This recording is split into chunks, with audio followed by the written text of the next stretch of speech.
That's why we used to run through the alleys at and run from the police. We used to be hustling that on this side of the street, come through. Police had to come around and looking, see what angle they come. They hit back, we go back this way. It was crazy, man. It was crazy over here.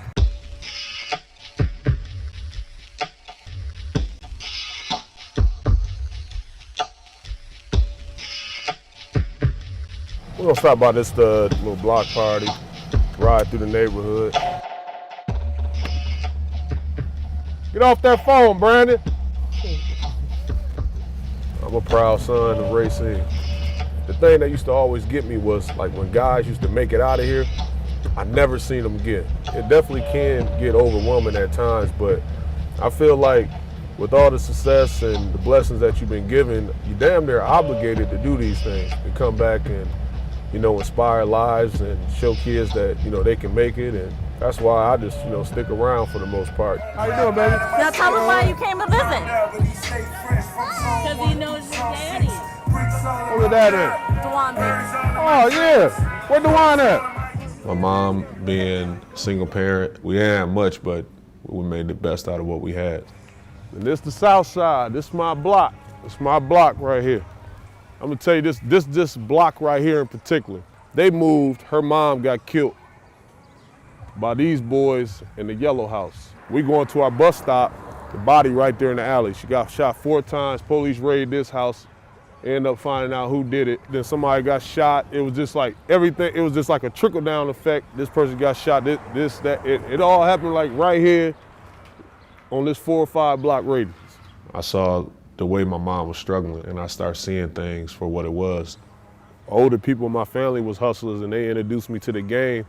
You know, sometimes, you know, you go on your first bike ride and they take your training wheels off, and that's what your uncle did. But, you know, my uncles introduced me to game. You know, they introduced me to hustling and, you know, pimping and stuff like that. So that's what I was exposed to at a young age. Yeah, I saw people moving coke. I saw people hustling on all levels. And I saw, you know, major cash flow. You know, I saw garbage bags of money.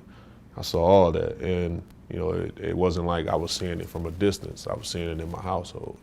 Both my uncles went to jail for selling drugs, and they'd go away for maybe 1.5 years, 2 years, but the respect that they received was, you know, second to none when they returned back to the streets, and they was just viewed as these legends and stuff like that. So I wanted that. I was out here like 10, 11 years old, just like doing little stuff, doing runs and stuff, but by the time I got like 12, 13, I was heavy. I'd never done drugs, but I always sold drugs, you know, and that was my thing.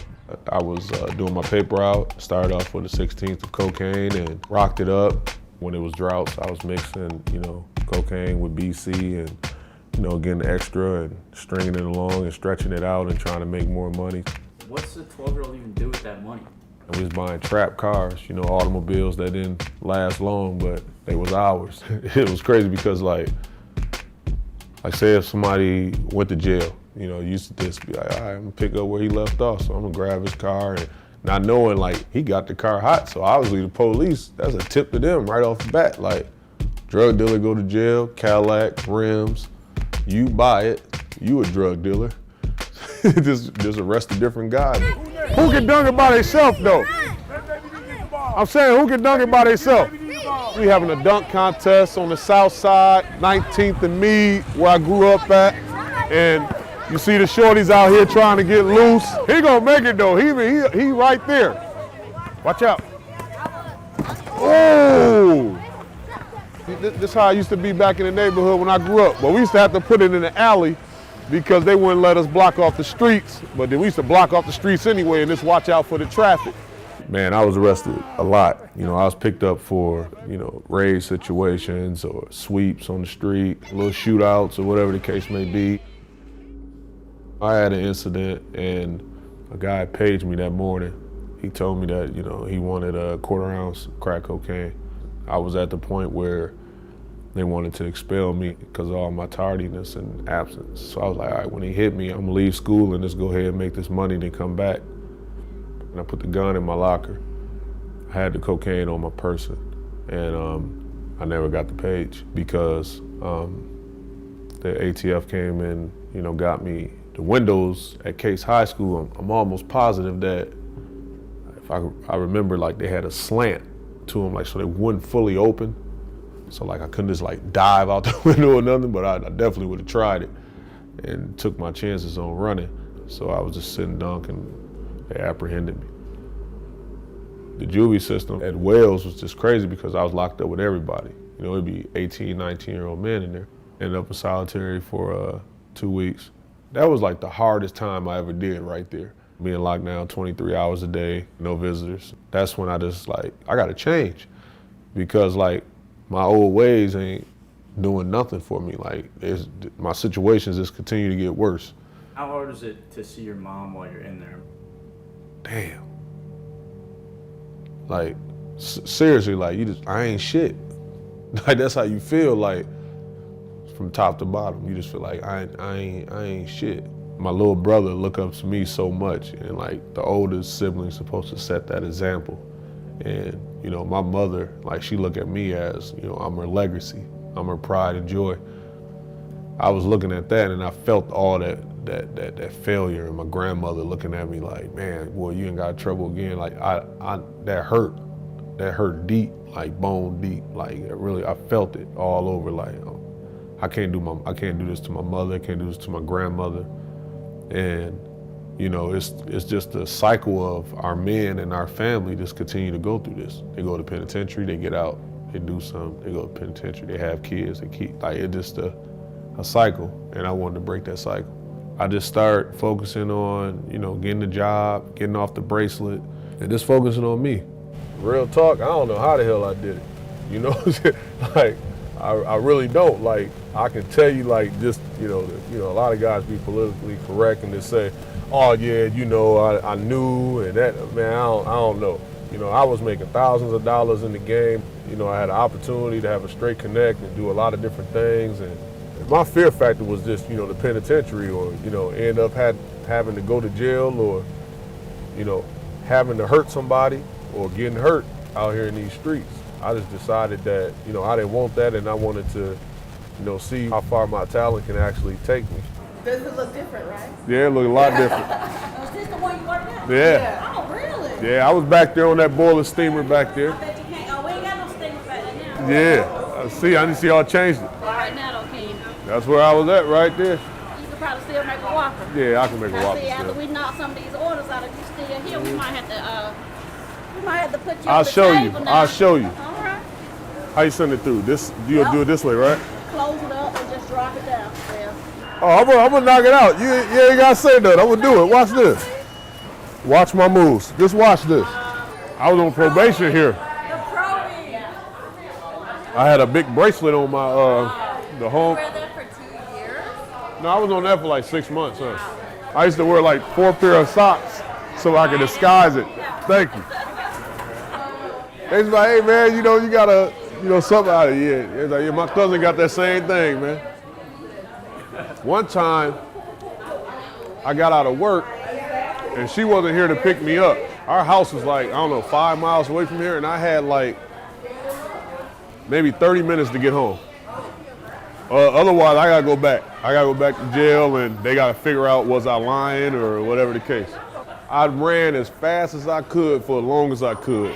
I was like, oh man, I got 8 more minutes. I was like, help me. I think somebody I recognized picked me up. I like just made it. Cutoff time, I just made it. And when I got out, a guy by the name of Jamil Aguari, who formed this Nike traveling team right here in Racine, Wisconsin, just was like, man, you know, you can travel, and it's exposed me to so many other things. A lot of doors just started opening for me. When I got out, I only went to high school here for a year. And you know, I dominated. I played against guys like Tony Romo and Teron Barker, Shane Krause's, and you know, a lot of heavy names at the time. I was top player in the state, so I was doing really well, just staying off the streets, working my job. You know, I was home, good spring day, the weather was nice, and boom, boom, boom, heard 3 large hits. I look out the window and I just see all the people out here. And then I see the lights and I see everybody just looking up. So I know the action coming to the house, so I put it together quick. I know it's a raid. I was in that window right there. They came upstairs and threw me on the floor, all that stuff, and searched the house, and nothing was found in the house. They come back here, and they find close to an ounce of cocaine in this garage. I was tripping out. Mind was racing once they came back, and it was like, look what we found. I was just like, man, that's not my stuff. And Lieutenant Galler was just like, I don't believe it's his. So I'm not gonna charge you. Let me go. Just like that. You don't ever see that. Like, people do raids, they find cocaine, whoever in the house going to jail. Open, shut, close, stamp, judge, prosecutor, easy case. And he was just like, I don't believe it. And he called the guy above him, and he was like, well, if you don't believe it's his, let him go. That was the fork in the road right there. That was the moment where, like, all of this would not have been possible. Me being able to provide for my family, my mother, my grandmother, all 5 of my children, and be on this platform to do so much. You know, none of this would have been possible without that man's decision. I didn't need nothing but academics and basketball. That's all I needed. I know the impact that someone of success can have. That's why I think it's important, and I think I'm obligated to do that. Just always be back here and show the kids that, you know, this is what it is. You know, you can make it out of here, and seeing is believing, and that's why I get the reception that I get from my community. Kids take that and they be like, I can be the next Chris Paul. Why? Because he just like me. He grew up just like this. He had a single parent, and he went to school, and he stayed with it, and this is what happened. But if all you see is a drug dealer, that's what you're gonna do. A lot of people are changing their train of thoughts around here. I don't forget my brothers that's gone, and I had to bury a lot of them while I was in the NBA. You know, and I paid for a lot of funerals. I dressed a lot of them up in their suits. I don't forget their families, their children. I try to look out whenever I can and what I can do. The hardest thing is knowing what the end and outcome is. My dudes, some hitters, they go hard, but at the same time, it's like they don't know no other way. You know what I'm saying? Like, and if I bring them to like basketball games or different things and show them other ways to get money, it's still that they know this, and that's all they know. I really wish, you know, Robert could see this situation, or Antonio, or Dre, you know, or Lil James, you know, all of them. Wish they could be right here just enjoying these moments with me.